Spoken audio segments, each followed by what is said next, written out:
معانا دلوقتي خبيرة التغذية نهال حافظ، حلقة استثنائية، وده لأننا هنشوف ونسمع نماذج حقيقية بتتكلم عن نجاحها وإنجازاتها في تغيير حياتها بالكامل، اللي خس 20 و30 و40 كيلو، واللي كان فاكر إن نزول الوزن بالنظام الغذائي شبه مستحيل، وحياته كلها كانت واقفة بسبب وزنه وصحته اللي بتتدهور بسبب مضاعفات السمنة، وفجأة كل ده فعلا اتغير ونزل الوزن وبقى حقيقة شوية شوية وصلوا لأهدافهم. هنتفرج النهاردة على أشخاص حققوا حلمهم مع شركة اون تارجت فارما وفريقه الطبي باستخدام كورس الاناسيليوم. اهلا بحضرتك خبيره التغذيه نهال حافظ، منورانا. اهلا بيكم، منورين. اهلا بيكي. اهلا بحضرتك. اول حاجه عايزين نعرفها ازاي قدرتي ان انت تغيري حياه ناس يخسوا من 20 ل 40 كيلو بكورس الاناسيليوم؟ هل كنت بتعملي حاجات تانية مع الكورس، نظام غذائي؟ يعني احكي لنا عن البروسيس كلها.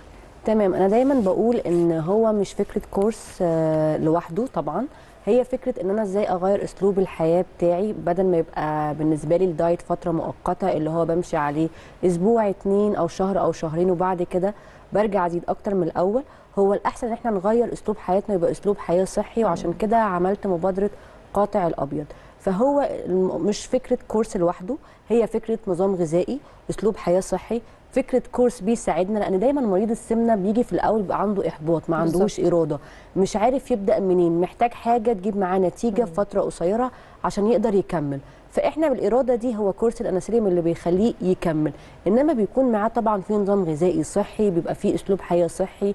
حتى الناس اللي بتحب الرياضه احنا او مثلا مكسله شويه بس عندها من جوه نفسها، احنا كمان بنساعدهم جدا ان هم يبداوا يلعبوا رياضه حتى لو في البيت.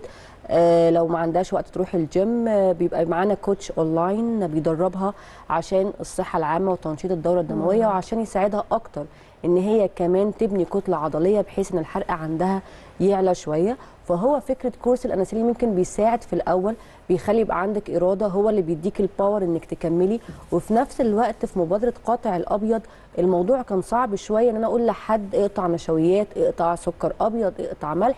فاحنا خلينا معاه كورس الاناسيليوم عشان يساعدنا في المبادره دي، وعشان كمان يعوضنا عن فقد النشويات او السكر اللي انا هقطعهم فتره. لان في ناس بالنسبه لهم السكر، في ناس كتير جدا تقول لك انا عندي نهم في السكريات، انا ممكن بالزبط. لو ما اكلتش احس نفسي ان انا مهبطه. على فكره هو حقيقي كمان. ومكتئبه، ده حقيقي جدا ان هو في ناس لما بتقطع السكر او بتبقى محتاجه السكر اللي هو لو بطلته بيبقى عندها اعراض انسحاب. الاعراض دي بتبقى صعبه جدا. كل اللي بيقولوه هو مش مبالغ فيه، هو ده حقيقي، لان معظم مرضى السمنه عندهم بيبقوا عرضه ان هم يبقى عندهم مقاومه انسولين. فهم ما بيقدروش يبطلوا السكريات، بالنسبه لهم الموضوع بيكون ادمان. فعشان تبطلوا بيبقى حاجه زي اعراض الانسحاب بتاعه المخدرات تقريبا، يعني او اصعب كمان، اصعب من الهيروين. دكتور، السكريات في صورتها المعروفه الحلويات ولا كمان الكارب؟ الكارب كمان، لان يعني الناس فاهمه ان انا بطلت سكر ابيض فخلاص. ممكن تلاقيهم بياكلوا نشويات، ممكن بيشربوا عصير. يعني عصير الفاكهه زمان، هو طبعا التغذيه العلاجيه بيبقى فيها ابديت. يعني عصير الفاكهه زمان كنا بنشرب عصير برتقال يقول لك ايه، كده انا عامل دايت. هو اصلا عصير الفاكهه او البرتقانه، مثلا لو هاكل برتقانه هاكل واحده بالكتير، مش هكتر عن كده. انما عشان اشرب عصير برتقال محتاج 3 4 برتقانات، بتاخد خلاصه كام واحده فعلا. فهو اصلا عصير البرتقال او اي عصير فاكهه ده احنا بناخده للشخص اللي بقاله فتره ما اكلش، عشان يعني عشان اول ما يشربه يبقى زي يعني يرفع عنده السكر شويه، يبقى عنده هبوط.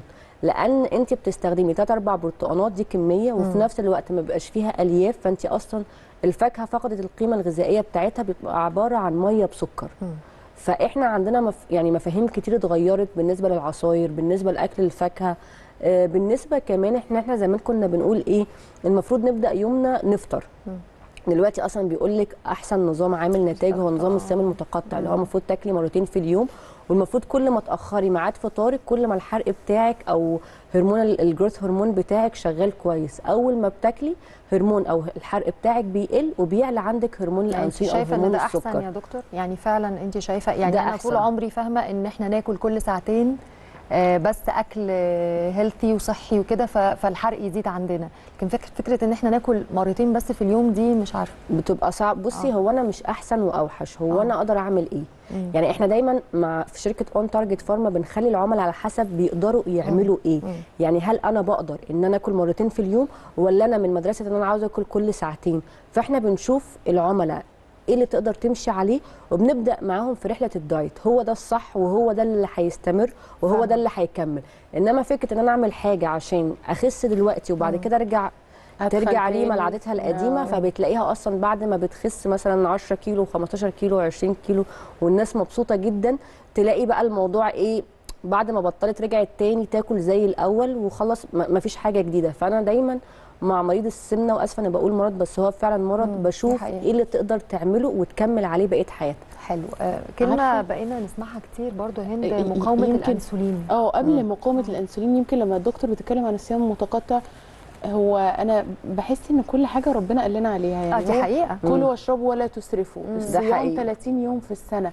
ان احنا لو مشينا على الاكل زي ما ربنا قال عليه ده حقيقي هنخس وهنبقى صحتنا كويسه كمان ومناعتنا. صح على فكره هو الفكره مش بس ان انا اخس، هو انا لازم اخس بشكل صحي عشان صحتي وعشان مناعتي. يعني انا بقول ناكل اكل هيلثي او صحي مش عشان بس انا اخس وشكلي يبقى حلو، لا، عشان لو انا اكلت اكل صحي مناعتي هتكون قويه جدا، هتكون صحتي كويسه. فانا بخدم صحتي قبل ما بخدم اصلا شكل جسمي. صحه والصحه النفسيه كمان بتتاثر جدا بنوعيه الاكل. طبعا. يعني انا فعلا بواظب على اكل صحي وفاكهه وخضار وشوفان مش عارفه ايه، بحس ان انا مبسوطه وفريش ومودي حلو. يعني هي ماشيه على الدايت مش قوي والله، مش يعني قوي. باين اكيد. مقاومه الانسولين دي كلمه ظهرت يعني بقت ترند على السوشيال ميديا. بصي مقاومه الانسولين اصلا سببها ان احنا بناكل طول الوقت او بناكل كتير جدا، وخصوصا النشويات والسكريات. يعني ايه؟ يعني انا مثلا دلوقتي باكل، فاول ما باكل بنكرياس بيضخ سكر، فالمفروض الانسولين ده بيروح للخلايا، وبرجع اكل تاني فالبنكرياس بيضخ سكر وبيبدا الانسولين يروح للخلايا. بيجي وقت معين انا اكلت مرتين 3 4 5 6، بيجي البنكرياس يضخ السكر، الخلايا تقول له انا مش محتاجه سكر تاني. صحيح. قفلت. فبيقوم السكر ده متحول في الجسم لخلايا دهنيه. اقول لك زي ايه؟ زي مثلا انا عندي مصنع فيه ميه، فكل يوم الراجل بيجيب لي ميه فباخدها وبحطها في المخزن. تمام. باجي برضو يجيب لي ميه فباخدها وبحطها في المخزن، وانا مش بستهلك منه حاجه. بيجي في وقت معين يجي يديني ميه، يلاقي المخزن بتاعي مملي، فاقول له انا اسفه مش هقدر اخد تاني. هو نفس البنكرياس لما بيضخ انسولين وبيروح للخلايا، بتيجي وقت الخلايا تقول له يعني شكرا انا مش عاوزه تاني، انا خلاص خدت اكتر من احتياجاتي اللي انا محتاجاها وجسمي مش بيستخدمها او مش بيحرقها. اوكي، خلينا نروح دلوقتي، احنا معانا تقرير لواحده من الحالات اللي حياتهم اتغيرت مع دكتور نهال. نروح نشوف التقرير ونرجع لحضراتكم. انا اسمي داليا حسين، انا كان وزني 98 وبقى 62. انا كان عندي مشاكل صحيه كتير وجربت ريجيمات كتير.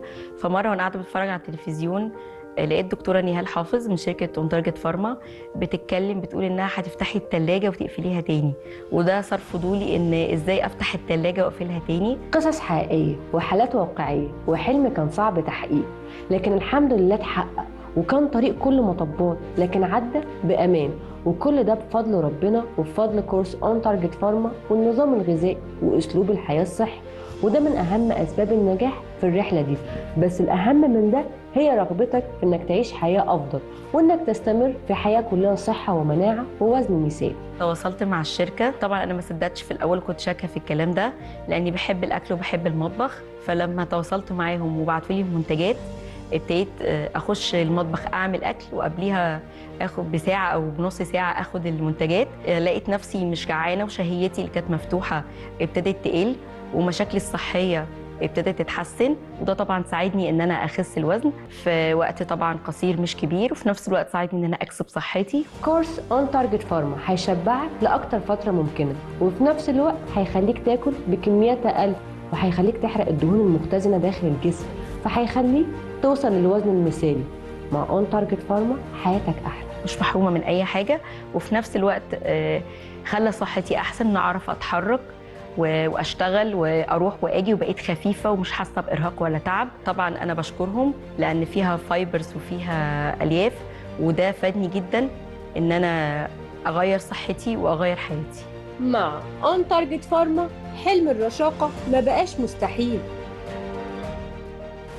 لا يعني نتائج بصراحة مبهرة، يعني فعلا تحلي مشاكل ناس كتير ما كانتش عارفة تتحرك واللي عندها أمراض قولي لي يا دكتور، كل الناس بتقدر تستخدم عادي كورس الأناسيليوم ولا في بعض الحالات لا ما ينفعش تستخدمه؟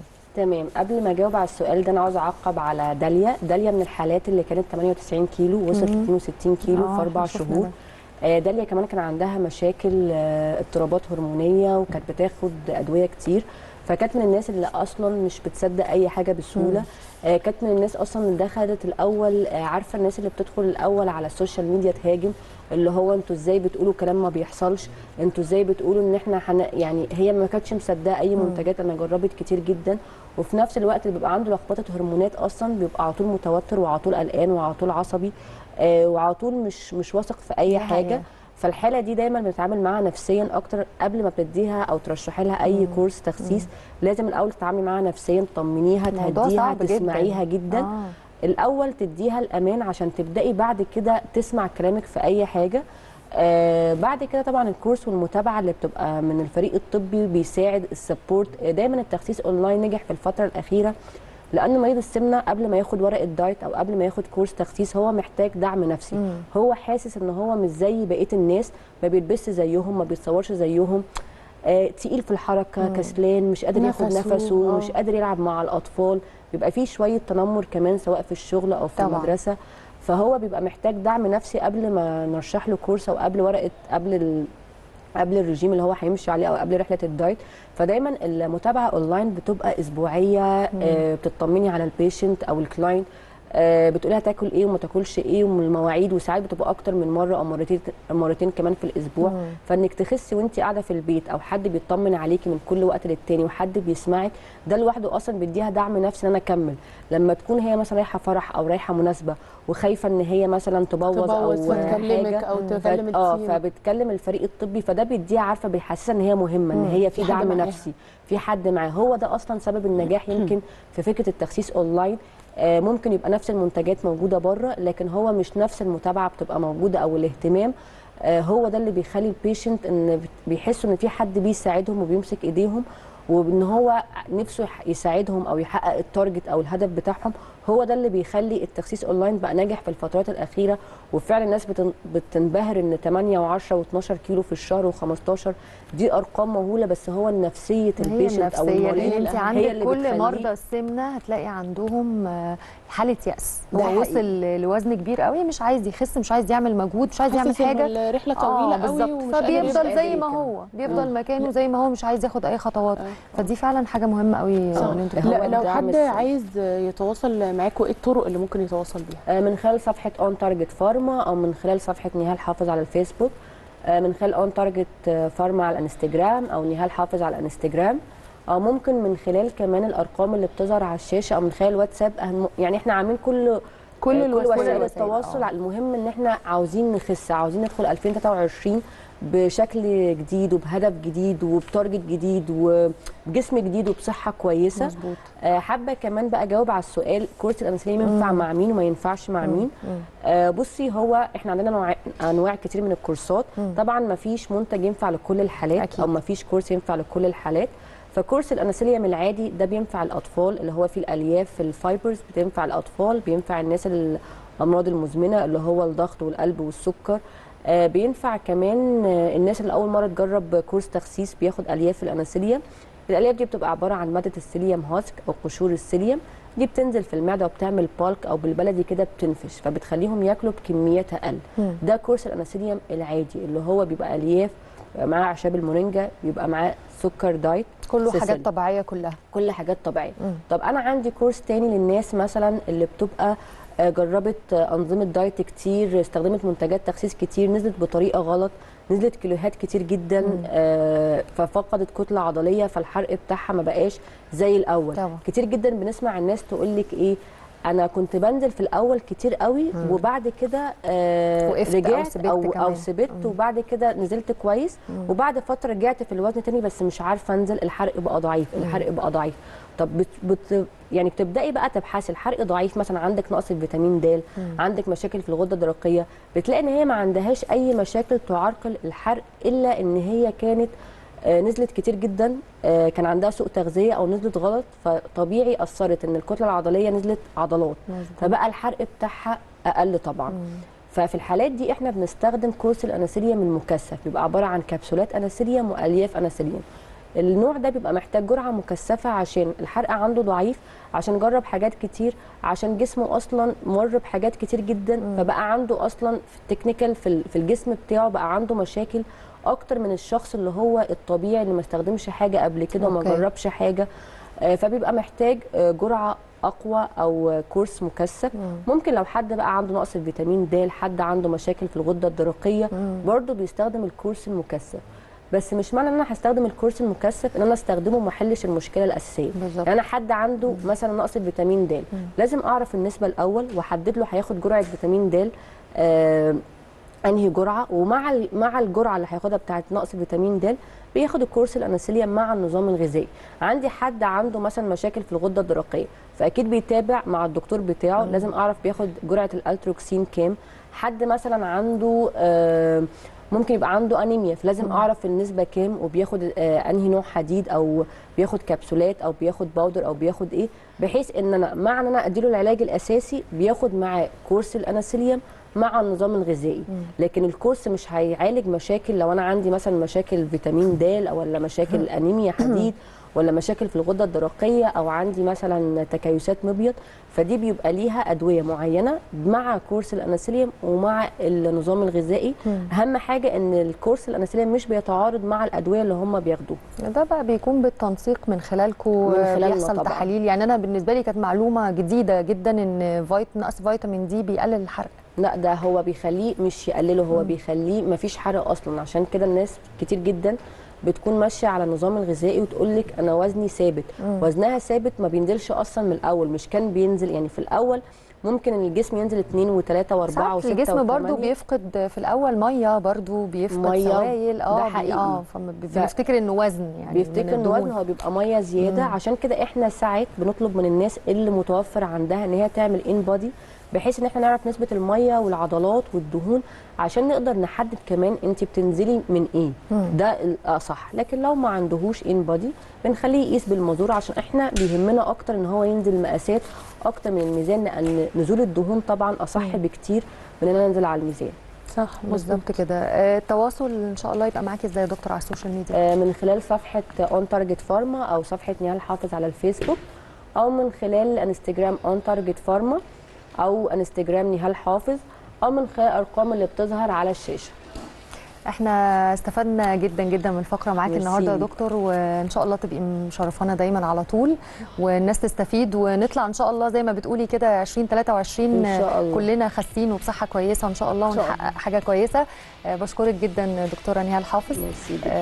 خلصت حلقتنا النهارده، استنونا حلقات تانية كتير. باي باي.